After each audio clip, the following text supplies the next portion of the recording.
Good afternoon, everyone, and you're very welcome to the Cork Society of Chartered Accountants webinar. It's our first webinar of 2021, and little did we know we'd be in another lockdown listening to this webinar. We have a lot of people registered this afternoon for the webinar, and they're currently joining at the moment. And I'm not surprised we have such large numbers joining, given the speaker we have, and B, the topic that she's actually going to cover, because the whole area of employee engagement and people management has been very disruptive for all of us due to COVID-19 over the last 10 months, with a lot of issues being thrown up, not least the remote working and working from home. And I suppose this topic affects all members, be us working in practice or be us in industry, be us as employers or indeed as employees. So I'm very much looking forward to our speaker's chat to us this afternoon. Our speaker this afternoon will be known to a lot of our members because she has spoken at some of our seminars previously, and that is Caroline McEnery. Caroline is a native of Kerry and currently based in Dublin. She has her own business called the HR Suite, but a lot of you would know her too because she writes extensively in the Irish media nationally, and indeed she features quite a lot on the national airways. She has been involved previously in the Low Pay Commission. She's involved in the Workplace Relations Commission. She's a trainer, presenter, a speaker, and indeed she has her own business called the HR Suite. She's also a writer. She wrote a book, The Art of Asking the Right Questions, and for anybody that is involved in HR or people management, which a lot of us are nowadays and have been over the last 10 months in terms of the way remote working has come, it's something that you should have on the shelf because it's handy to pull down from time to time. And in 2019, to celebrate her 10 years in business with the HR Suite, Caroline also wrote a lovely book, a children's book around diversity, emotional intelligence and inclusion, which again was a lovely thing for Caroline to have done, and she donated all the proceeds of that to charity. So it's up now to me to hand the screen over to Caroline and to let her kick off, and I am looking forward to hearing what she has to tell us this afternoon. Over to you, Caroline. Thank you. Thanks so much, David. Really appreciate that. That's nearly the hardest job. There was so much to cover off there. Fair play to you. So good afternoon, everybody. I suppose we have a very jam-packed session for you this afternoon to cover off as many tips in relation to people management, performance and productivity. And also we're going to leave time at the end to facilitate Q&A, because I suppose we're finding as HR consultants at the minute, there's an awful lot of questions linked to COVID, linked to challenges in relation to absence, dealing with different issues associated with it, etc.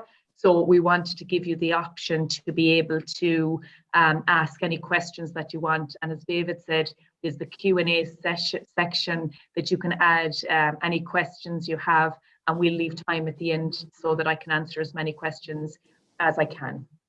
So as David said, I run a business called the HR Suite, and I suppose we basically do all things HR related, particularly things like investigations. They've got way more complex now with separation of process, etc., and advise clients then in relation to disputes between staff, investigations, etc.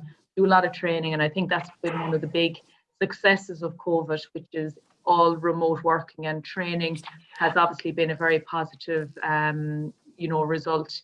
So today we're going to focus very much on the whole area of managing remote working. I suppose the challenges, because now it's something that we see on the horizon for a long time to come, and also I suppose to see how we can ensure the productivity of our teams are maximized during remote working. So I'm going to look at initial considerations. I'm going to look at the IT and some of the learnings we've got. I'm also going to talk to you about your virtual end of year reviews and the reviews you've planned now for 2021. I'm also going to talk about setting standards and managing performance in a virtual environment. We're going to talk about onboarding and engagement. And as I say, at the end, I'm going to give you that chance to ask questions. So without doubt, there's been a lot of benefits in relation to remote working, but with the benefits have equally come the challenges. I suppose for a lot of people now, the reduced commute is huge in terms of, I suppose, the fact that we now have, people who are, available to start work at 8 o'clock and they're at their desk at 8 o'clock. So there's no commute involved in them getting to work, which is obviously a big plus for employees. We also have work-life balance where when you finish work, you're at the beach or able to do the walk or whatever nice activity you'd like to do as soon as you finish. Definitely a lot of people are finding that the less distraction than normally if they were at the office. They'd be having maybe the lot of conversations in relation to each phone call that they go through because that's their natural personality style. So having less distractions is a big plus. I suppose one of the things is we have to trust, and the trust motivates employees, because without trust, remote working isn't going to work. And one of the other key benefits of remote working has been the wider talent pool. In our own business, we were just before Christmas advertised for a senior HR advisor, but even though we wanted them for our Kerry office, we have a huge talent pool of candidates who have applied because they've said, well, look, I can work remotely from anywhere. And we already, as a business, have a lot of remote workers. So I think that wider talent pool is definitely going to be something, particularly for businesses that are, going to get a competitive advantage by allowing remote working as an advantage to one of the benefits of working in your organization more longer term. I suppose the challenges then are the other side of it in terms of, how do we manage the challenges?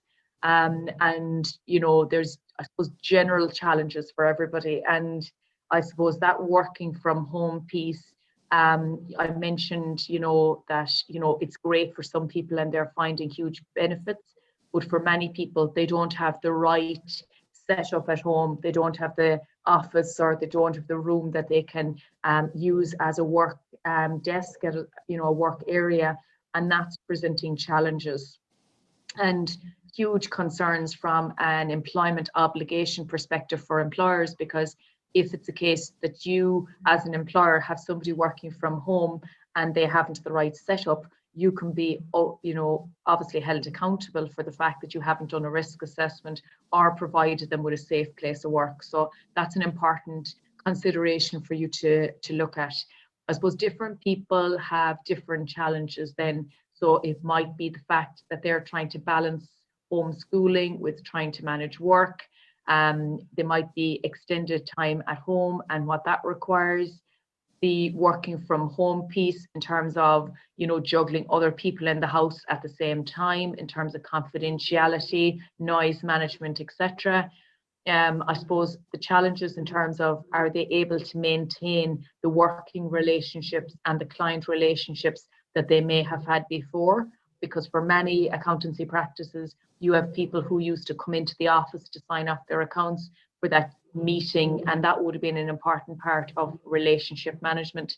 So now that's been done remotely via technology, and also the relationships with their colleagues. How are we managing, to ensure that there still is good connectedness with the organization? And I suppose that connectedness means people stay with your organization much more readily than if there was another job opportunity, that they would be a lot less reluctant to move. So think about that in terms of how are you building that connectedness with your team and ensuring that they still feel connected to your organization. For many, there's been a lot of anxiety and stress in terms of the environment we've been in, and that's been driven by COVID in general, by the general worries to do with all things COVID related and the backdrop that that has brought.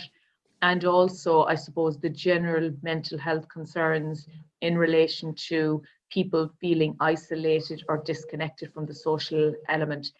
So again, areas that we need to look at, and we need to decide how are we going to address these, because we know that realistically remote working, in line with government recommendations, is likely to be recommended well into the summer. It's expected up till September at least, in terms of encouraging remote working where practicable to do so. And then we know that employees are looking for that to continue, even in a blended approach, which I think is the best case scenario for both the organisation and the employee, to have that blended approach. So initial considerations now, as we're going into January and we're going into a new year, in terms of the remote working. And I suppose I would say it's a really good time to be doing your year-end or your New Year reviews, depending on which way you look at them. And one of the important considerations I would now be incorporating into that staff review, and we'll talk more about the reviews in a minute, but I'm a huge fan of them. They're a really difficult thing to gear yourself up to do, because you're saying, okay, I'm going to be asking my employees, how are they doing? You're going to be giving them feedback, both positive and constructive, but it's probably the most important job that you will do this January. And I would strongly advise, if you don't normally do them, to strongly think about doing them. And if you usually do them, I would definitely do them again this year. Like, if it's your first time doing them and you're doing them remotely, keep them short and sweet and simple. If you're not comfortable with them, would definitely incorporate the challenges and the discussion around how is remote working for you, what's going well, and what might we need to look at improving. I suppose you'll get a sense by that conversation in relation to how do they feel it's going from their perspective.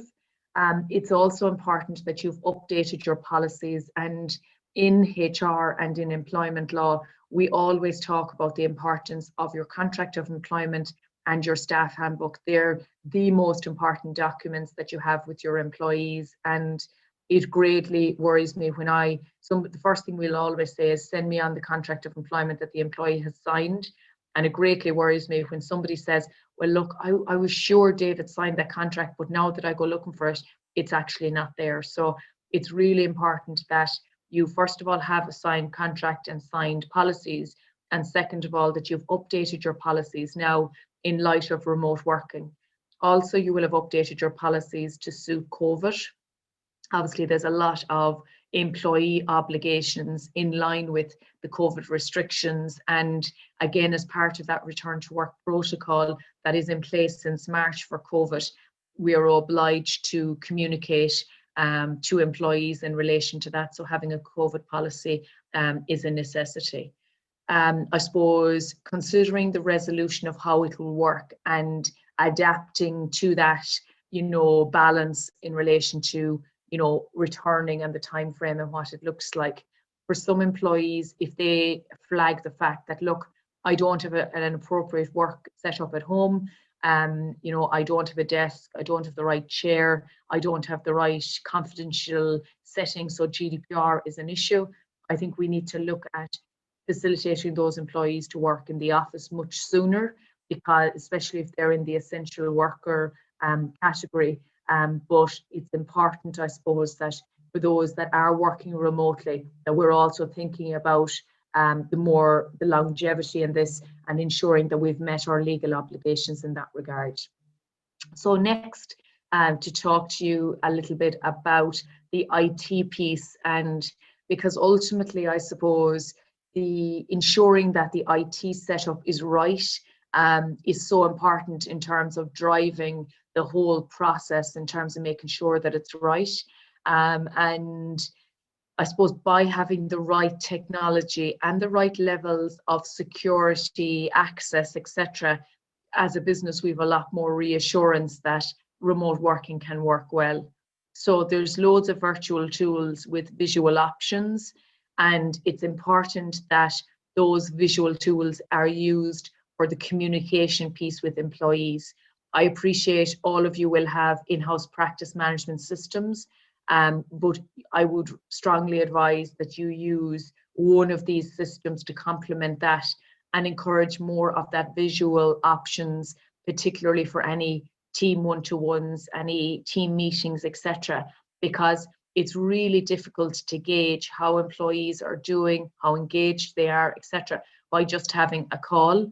So at least if it's the more visual it is, the more likely you'll be able to really get a good handle on that, which is really important to your productivity. As part of our health and safety assessment that you're legally obliged to do with all employees who are working remotely. One of the things you need to assess is the availability of equipment. So have they got the right chair? Have they got the right desk? Is the computer at the right height? You know, have they got what they need in terms of ensuring that the equipment is appropriate to their needs? The other elements are around security, and there's two elements to the security. One is managing the GDPR in relation to the software itself. So in the office, your screen may have locked every 5 minutes, for example, you know, so they didn't need to have it more frequently because they were in the office. Whereas if they're now working from home, you may have to increase the security on the person's laptop, etc. It's also important to consider what security in terms of the connection that they have, also the access levels, you know, also check if they have actual files, where are they locking the files, is the door going to be locked in the room, etc. And again, from a GDPR point of view, a data breach has happened to many clients in this phase of lockdown since March, and it's been really serious, but it's been so simplistic in terms of how it has occurred, and again, it could be prevented if we address that. I suppose we also have to address the appropriateness of the remote working and the IT use, etc., depending on how people are struggling with it in terms of their IT and their literacy around that and their comfortability. So again, the technology training and the testing, etc., is all available to assist with that. I suppose I've talked to you in relation to touching on the data protection, but up to now, a lot of organizations have been flat to the mat surviving. And it's only now that they're starting to look at, okay, what's involved now in terms of that initial preparation for data access and GDPR, etc. So there's a huge increase in the risk of data breaches because people are now working from home. So again, what are you doing in relation to storage and access in terms of VPN or local drive, etc., and passwords being entered, etc.? Have you an own device policy, and have we a clear understanding of what people need to do in terms of managing their own device? What about the storage of documents? Again, ensuring information is password protected, and also, you know, saving information on their desktop, etc. Obviously, there would have been a lot more control of implementing the systems when people were at work. I suppose the paper trail versus paperless, trying to avoid people using printers and printing in general, and the use of third-party IT providers or GDPR providers in some cases to ensure that you've met your obligations in relation to ensuring as much security as possible is really important. So I suppose that, you know, piece, I suppose it's only, you know, an issue when the problem has occurred. So what we're talking about today is that preventive piece. And again, the own device policy is one that a lot of people now have been set up with their email on their phone. What happens if that phone is stolen or lost? You know, the importance of having a facility to be able to wipe data on it, etc. So just think that through proactively now, rather than waiting for it to be a problem at a later date. So practical considerations, I suppose, in terms of you know, managing the remote workers. We talk a lot about teacup moments, and teacup moments is a really good strategy that is used an awful lot in sport, particularly rugby and other sports. Lastminute.com. I'm often, you know, watching a match, and I'd always think, God, the reason now that they're winning or that they're doing so well in the last few minutes is they've done such good preparation about teacup moments. But teacup moments is thinking correctly under pressure. And, you know, you'll see the team that has prepared those teacup moments, that the last few minutes when it really counts and they have to take the penalty shot or the free, or they have to play out that last set piece, they do it without phasing them, because they've practiced the thinking correctly under pressure so well that they automatically just carry it out as a set piece when it's far from it because of the pressure involved. And the idea, I suppose, is to work with your team to say, right, what were the teacup moments that you've had in the last couple of months? And let's share those learnings for the rest of the team, and also facilitate us to put SOPs, standard operating procedures, in place so that we have system in place around it. So be ready for those teacup moments by discussing them and practicing them. And the hardest thing of all is to get your team to admit the issues that they encountered when they have been doing, working remotely or engage with clients remotely, and the challenges they've encountered outside of having the facility of being able to work in the office. So try and encourage a session in relation to identifying where those kind of things occurred so that everybody learns from it. And the idea is that if it happens again, then the SOP will kick into gear in relation to it. I suppose also consider the privacy and the confidentiality. Like a lot of organizations now, I have these noise cancelling headphones for when I'm doing my confidential calls, even though I'm here on my own, so it's completely quiet and confidential.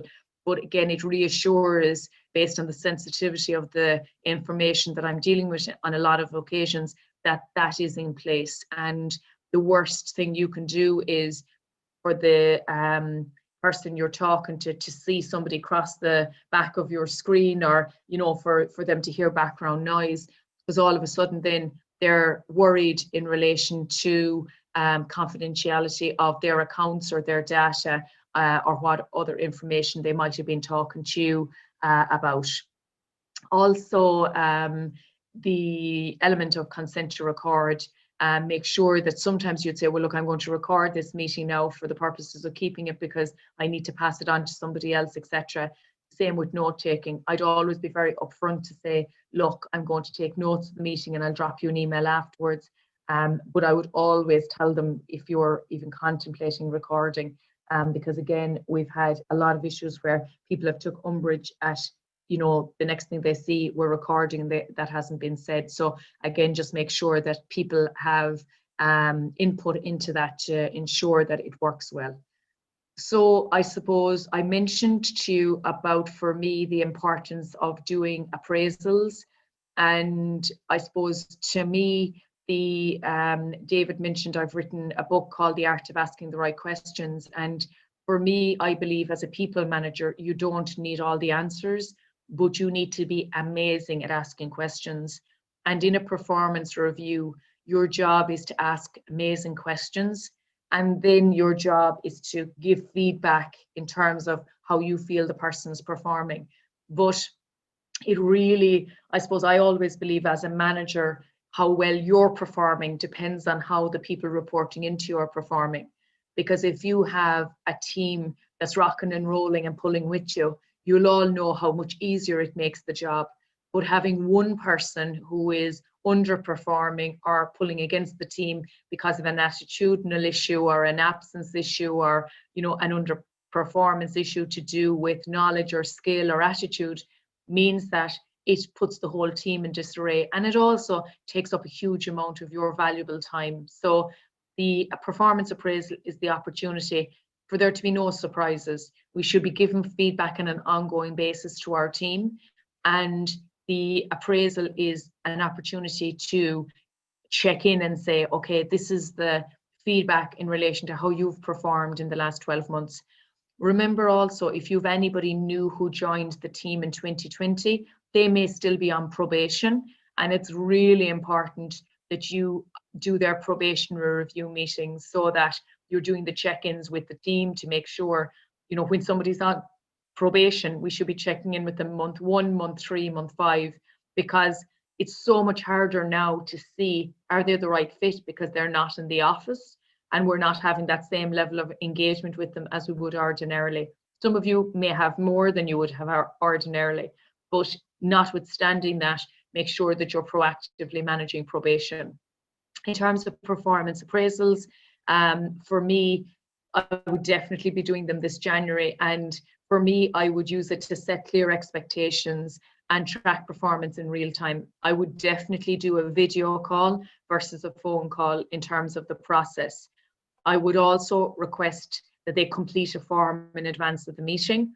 And depending on how advanced you are in terms of doing appraisals will depend on how complex the form is going to be. Like if you aren't usually doing these, you'll keep them really simple, and you'll ask things like what's going well, what's not going so well, what areas do you feel you should prioritize in the year ahead, and have you any other issues? Some people will say to me, why are you asking them, have they any other issues?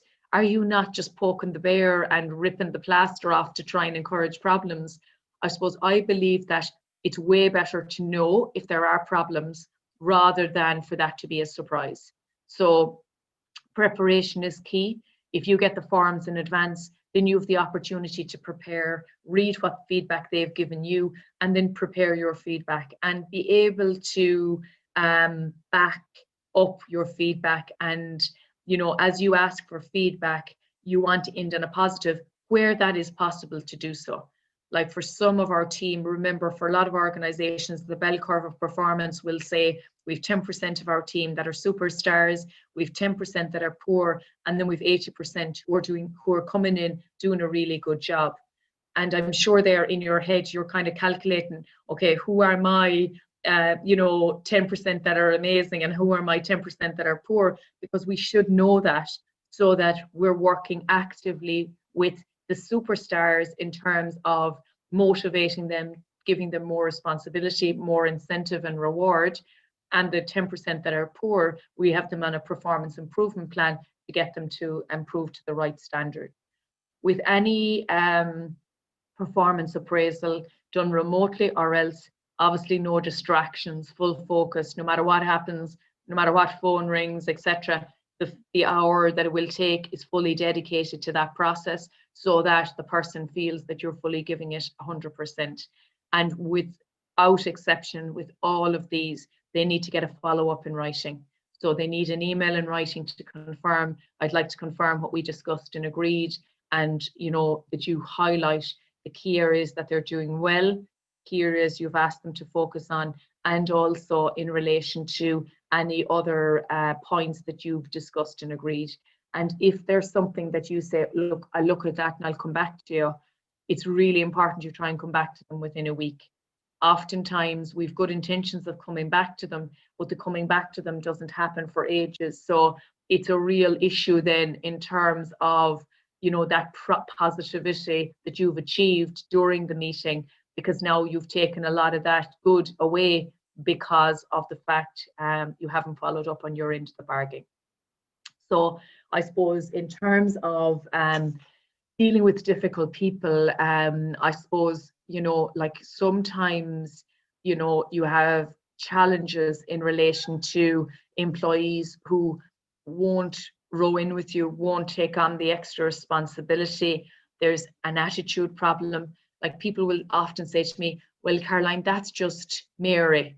Mary's been here for years, and look, that's just Mary now. We don't want to be bothering Mary. But then another employee makes a formal complaint to say that person hasn't treated me with respect, and all of a sudden we have to deal with an issue to do with Mary. But we as an organisation have let Mary get away with bad behaviour for a very long time, which makes us culpable, because that, you know, key thing under the duty of care we have to our employees is that if we see something that's inappropriate, we have an obligation, which is called vicarious liability, to ensure that we have done all we can and taken reasonable measures. So I suppose for us, in terms of tackling the difficult people, try and do it proactively, be calm, understand their intentions, always get their other perspective, build rapport, treat them with respect, focus on the issue and not the person. And I suppose for me, dealing with difficult people is very much about the art of asking the right questions rather than saying, well, look, that wasn't good enough the way you said that, because straight away you're getting the person's defenses up. Whereas if you do it in a more proactive way in terms of asking, look, Caroline, I saw the way you interacted with Mary. Do you think that that was acceptable? And all of a sudden, the person is having to think about their interaction and give you some feedback on it. So it's a very different approach from you going in with the statement. So definitely as managers, the more you ask, the more you coach. In my view, the more proactive your management style is going to be. So I suppose in terms of managing, we manage key, I suppose, 3 elements when we manage at work. And as David mentioned, most of the time now, very few people's job doesn't involve managing others, or sometimes you're managing the person you report into, so like it's how are you doing that? So you have to manage the individual, and that's very much around good communication and setting clear expectations. You have to manage the task and the objective. And for me, one of the most important training skills we deliver as a company is time management.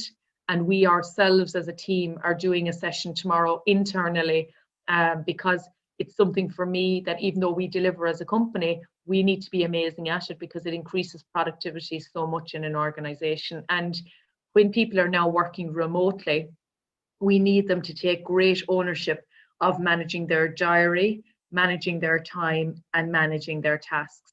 And there's really clever tools and tricks in terms of how you do that. For example, using a default diary, and Parkinson's law saying you need to give time allocations for different slots. The other key thing you need to manage to effectively manage the work environment is the team. And that has become more challenging to do with COVID.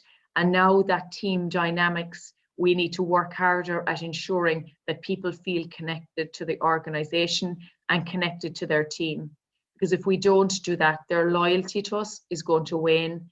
Their, overall productivity in time will wane. So what are we doing in relation to communication, in relation to engagement, in relation to team dynamics? So think about that to say, well, actually, I haven't done a team meeting in a long time, or, maybe I need to revisit some of the engagement activities that might be worth doing with the team to ensure that full engagement. So I think it's important that you think about how we manage all 3 of these to increase our own effectiveness and to increase productivity in all of these areas.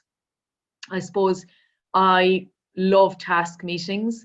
I think they're one of the most important things I do as a business owner, which is the people who directly report into me. I have a weekly task meeting scheduled in the diary with them. And we basically agree that unless it's urgent during the week, everything waits to the task meeting.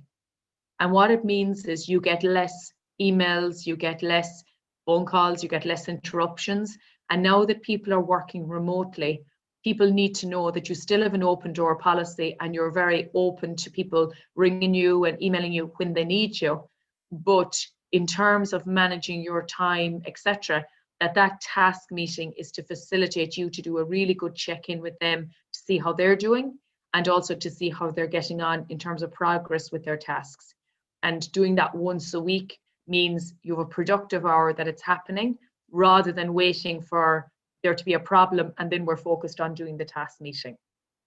So what it also does is it sets clear objectives for the week ahead, and it sets clear expectations for both you and for the team. And as I said, for some of you on today's session, you might need to take this approach with your manager, where you might say, look, I was on this session with Chartered Accountants Ireland, and I'm thinking that if we did a weekly task meeting, it might be a more productive way for me to be really clear in relation to what you expect of me for the week ahead. And what it does is it resists the temptation for micromanagement, where someone is checking in on a constant basis in relation to how every task is, and instead it happens once a week in a productive way. So I suppose top tips in relation to remote managing, I suppose be clear on your role, be clear on the task, the team and the individual, and be clear in relation to how you're managing all 3 of those, because there's no such thing we say as managing time, but there is managing the task, managing the team and managing the individual. So it's important that you're thinking proactively in relation to all of those. I suppose delegate effectively, which means you're really clear in relation to the instruction you've given, because they don't have the benefit of being able to nip back into the office to you and say, sorry, David, what did you mean by that again? Could you go through that with me another time? Now, we know David's instructions will be so crystal clear that would never need to happen. But the idea is that when you're delegating with real clarity. So rather than saying, I want you to, write that report, you're basically saying, look, here's the template. This is the format I like you to use. And these are the key headings that you should cover off. Because that extra bit of instruction will mean that the likelihood is they've got a more proactive output that you don't need to check and change that many times. And remember, if you're not getting back what you've delegated, that for every finger you point, there's 3 pointing back at you. Because oftentimes it's the manager who does the delegation that's not really effective, much more so than the employee. So think very carefully in relation to your delegation skills and how clear you are in relation to those. I suppose offer support. So, let people know that, yeah, we're going to do our weekly task meeting, but if you need support in the meantime, you just drop me an email or pick up the phone. Encourage staff and yourself, I suppose, to self-reflect on learnings. And that to me is very much focused on the teacup moments, because by you learning, okay, well, look, that went badly wrong, or that was something I'd never do that way again. By sharing those learnings with the team, I think you get great respect as a manager, but it also means that the team understand that it's a safe environment, that they can, share learnings and put SOPs in place to make sure that the organization is continuously getting more efficient. Schedule your task meetings weekly so that they're in the diary, and plan your time and schedules as much as possible at the start of the week, so the important things go into the diary early. So I suppose in terms of, the whole communication piece, we talk about communication in terms of connection, consideration, compassion, and clarification. And that's, I suppose, compassion is the one now that's really standing out, because for a lot of employees, they're trying to juggle working from home, they're trying to juggle homeschooling, they're trying to juggle all these different things. And as effective from this week, employees can now go on the PUP payment if they don't have appropriate childcare to facilitate them to juggle the homeschooling, the work, and the childcare, which up to now it wasn't one of the criteria allowed for the PUP payment. So we've definitely seen an increase in employees wanting to go on the PUP payment because of those issues. And I suppose for us now, that compassion and empathy of trying to facilitate people where we can is really important, because ultimately the priority for them is going to be that anyway. So how you handle it and your communication and empathy, etc., is hugely important. I suppose in terms of morale, I suppose, everybody is all zoomed out, is that, in terms of the initial stages of Zoom, but they're not all zoomed out in terms of that virtual team bonding. And it's important that you do, consider, okay, have we done anything? Did you do anything recently? And if not, it's important that we boost the morale and boost the positivity. I suppose celebration of milestones, so people's birthdays, long service, rewards and recognition. A company-wide update is really important, and a walk and talk meeting to encourage employees to get out.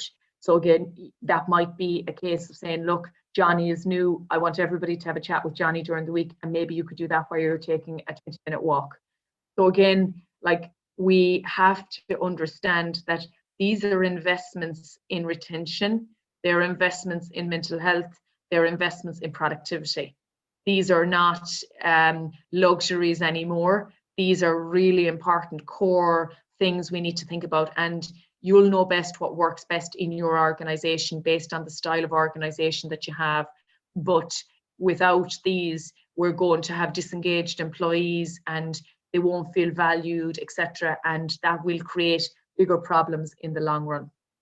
I suppose supports for employees in terms of the virtual open door, which I mentioned, but you need to be saying this to your employees. So we always say psychic management doesn't work, which is, you know, employees, you may say, but sure, they know I'm available and they can ring me anytime. But we need to reiterate that and say that to people so that they feel that they can do that. Try and facilitate flexibility where possible. And, you know, a lot of employers would say to me, but Caroline, I'm afraid if I give Caroline an 8 o'clock start, that everyone's going to want that as well. We're in an environment that we need to look at everything on a case-by-case basis, and there's no such thing as one size fits all. Remember, many of you may have an employee assistance program, and if you have an employee assistance program, remind your employees that it's there to support them if they have challenges, and manage your time and help your team manage their time as well. And, you know, that productivity, like, in fairness, it's fantastic to see so many of you giving your time to this session today, because I would consider this session to be important but not urgent, because I'm sure there's a client or there's something else on your desk that's screaming out to get done as well. But this is important. And if you don't do the important stuff, all of a sudden the cracks start to appear. So oftentimes spending your time on the right things is really important. And I appreciate you all taking the time to join us today, and it's great to see you in such good numbers. I suppose final few points before I address your questions. Virtual onboarding, I suppose, it has been working really, really well. I suppose we've definitely noticed that for those that have been onboarded during COVID, you know, because we're so focused on minding them, that the turnover and even the probation, etc., people have been really good at doing all the right things. So make sure that you have a plan in place for at least the first 2 weeks to say, how are they being inducted? And then you're doing your 1 month check-in, you're doing your 3 month check-in, and you're doing your follow-up. But there needs to be a plan, and there needs to be somebody who is managing those people, because without that, they're going to be rudderless and lost, and they're just going to leave because they'll feel this organization isn't for them. And, you know, the newbies are really important, and that replacement of people and talent in the organization. So please feel free to connect with us if this is an area that's of interest to you. We do lots of webinars and are delighted to work with Chartered Accountants Ireland.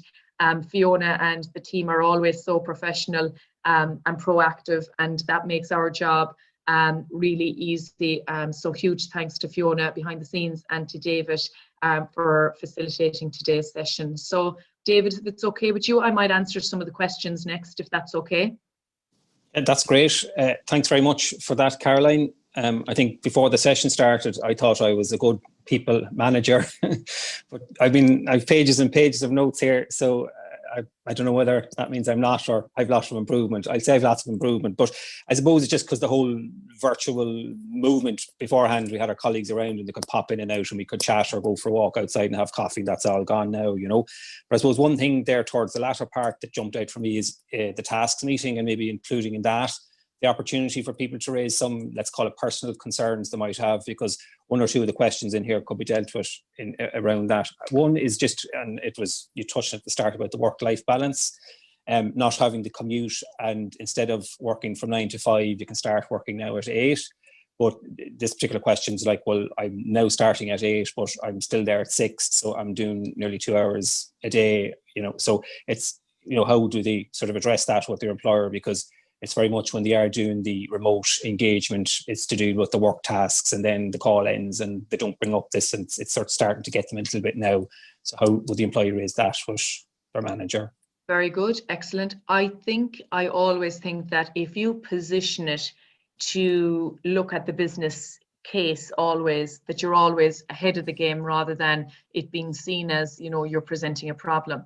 And the way I would look at that is, I think it would be really good to use the excuse of this webinar to say, look, I'm now going to start doing, you know, a better diary management system in terms of managing my tasks, etc. Look, I'm just checking in to see what time you'd like me to start, what time you think suits best for the business, and what time you'd like me to finish. I'm very flexible. I'm available starting at 8, 7:30, 9, happy to work until, etc.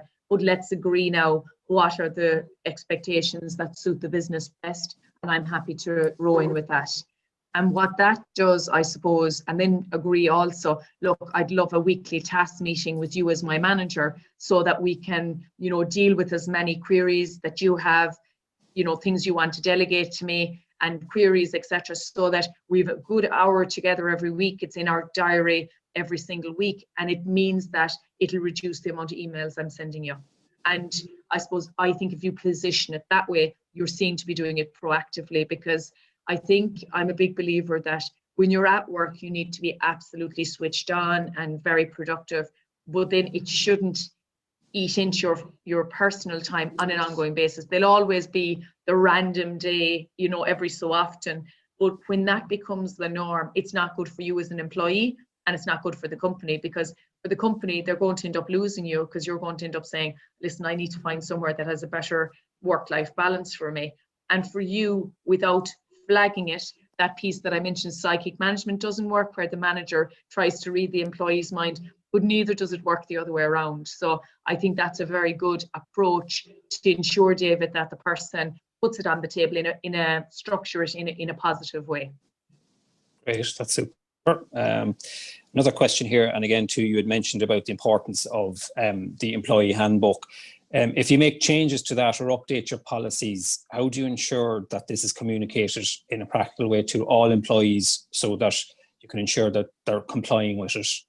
So how do you ensure that they actually get it and get the message and get what's included in it?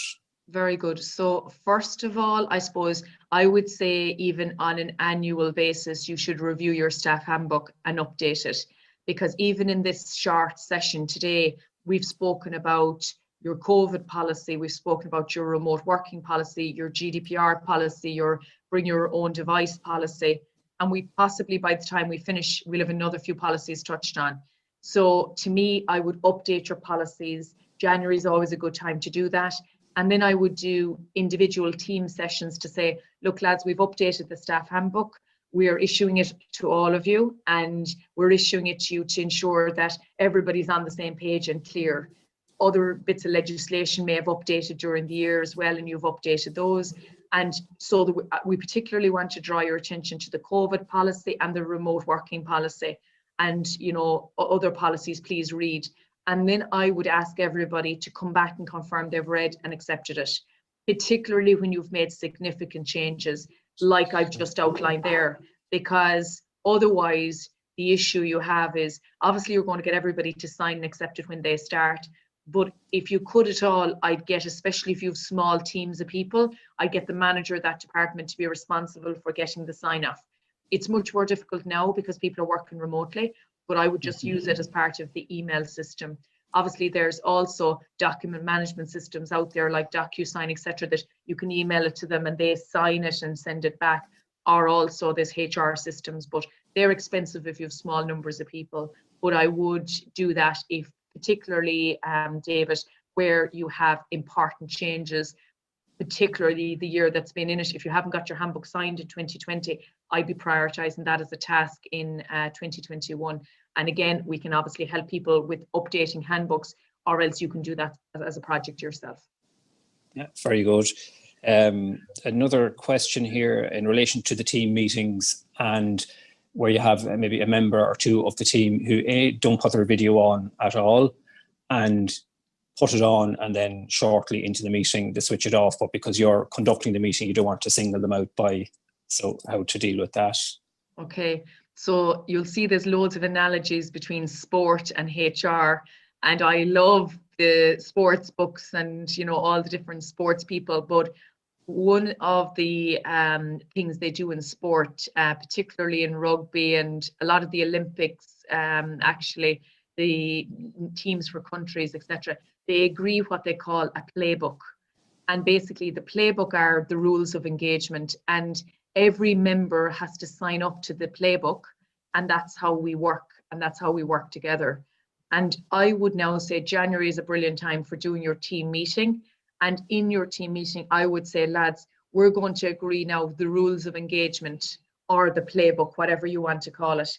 And for me, one of the rules of engagement is the first slide, I put up when I'm doing any of my team meetings, or, which is the webcam has to be on. Please don't send emails or texts while you're on the team meeting, because it's so obvious to everybody else that you're doing something else over here and you're not really engaged. And my commitment to you is the meetings will be effective, succinct, and purposeful. So we're not going to be having meetings for the sake of having meetings, but when you're at the meeting, you're expected to be fully engaged. And once you set the ground rules, you've now drawn a line in the sand. I'm from Ballyhyde in County Kerry. I love the old beach analogies, David, but you draw a line in the sand, and now from this day forward, you expect that they will have their camera on. So it makes it way easier to go back and have the conversation with Caroline and say, look, Caroline, I just want to flag in yesterday's meeting, you didn't have your webcam on, or it went off very shortly. Remember the rules of engagement we all committed to on Monday. They are now the rules of engagement going forward for everybody. And I want to ensure that you're on the same page as everybody else, because it makes it way easier to have those feedback conversations when you've done the conversation around these are the ground rules or this is the playbook for everybody. So I would address it as these are the team ground rules, and then I would give individual feedback after that if you need to. Very good. Another question here, and it might very well just be coming out with the working from home and maybe taking some time off, that an individual has requested to meet the manager about getting some time off, which the manager has agreed to it. But one of the questions that come back then said, would it be okay if their partner joins the meeting as well? Obviously, this person is working from home, and obviously they're at home with their partner, and they do believe it is around taking some time off. But it's just how do they deal with it? Well, yes, you can have the partner, no, you can't, and the reasons for or against that. Yeah, I suppose I would be of the view that, normally you try and have the work conversations one-to-one with the employee. And ultimately, I think it's never helpful when someone else is talking on behalf of somebody. So I would say, look, Caroline, help me understand why you feel you need to have your partner on the call. And, if the person says, well, I feel they'd explain it better than me, I would say, well, look, can we do the call ourselves, just the two of us initially? And then when we've done the call initially, the two of us, can we then see if afterhand we might need the other person and you still feel that, let's revisit it. So you're not saying no, you're not saying yes. You're basically saying, let's do it ourselves and see how it goes, and then let's revisit it. Because to me, 99% of the time, if they go ahead and do it, there won't be an issue. So I think it's important just to, be pragmatic in terms of what you say, so you're not making the situation worse or escalating it. But at the same time, I definitely would be slow to have external people involved in internal conversations, because it's not setting the right tone, and generally it's probably not as helpful as doing a one-to-one yourself. Very good. That's all the formal questions that I've come through to us, Caroline. If there's nothing else that you want to add, I just like to thank everybody for zooming in this afternoon and being with us in such large numbers. But as you said yourself, this, while it mightn't be an urgent topic, and for accountants, usually start of the year, it's all about budgeting and whatnot and carrying out audits. It is a very important topic, and it's quite some useful tips there as to how we integrate and deal with a lot of these issues in terms of our day-to-day work and maybe the tasks meeting and stuff like that. So there's lots of really practical tips that I got out of it. So thanks very much for that. Thanks also to Fiona, who you mentioned as well, for organising, facilitating the event, and indeed our IT colleagues from Chartered Accountants Ireland. So thank you all again for joining this afternoon, and I wish you all well during lockdown. And we have been very resilient throughout 2020, and we'll continue to do throughout 2021. And as always, if any of our members would like us to run webinars that we haven't on our schedule or on our calendar, please reach out to any member of the committee, or indeed Fiona Collins, who they all know, and we're happy to facilitate that, because we know that people are going through a lot of change. There has been lots of things happening, and the requirements and demands for what we need to do is very different to what we do before. So we are very much open to facilitating and opening up and doing what people require. So with that, I'll say goodbye to everybody and good afternoon. And thanks again, Caroline. Thanks, David. Bye, everybody. Take care.